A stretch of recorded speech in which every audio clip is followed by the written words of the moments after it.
Fossil brains provide evidence of underwater feeding in early seals. This is a videographical abstract for the new paper by George Lyras and colleagues. Modern pinnipeds, including seals, sea lions and walruses, are fully adapted to aquatic feeding.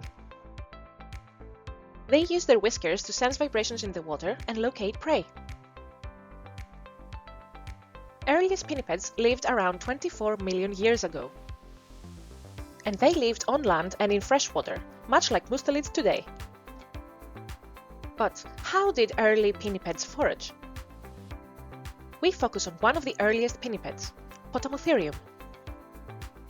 Potamotherium was a freshwater otter-like animal from the Oligocene and Miocene. Behavior does not fossilize. However, brains do. We can infer behavior by studying such fossilized brains,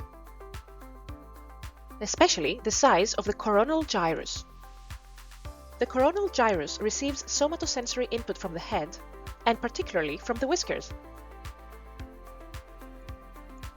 We analyzed the coronal gyrus of fossil and living carnivorans, and we reconstructed the evolution of the coronal gyrus in the group. Here are some of these brains in a family tree. We found that the coronal gyrus is narrow in terrestrial carnivorans,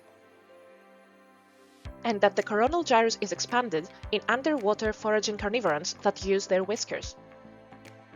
In pinniped evolution, the coronal gyrus also moved towards a vertical orientation.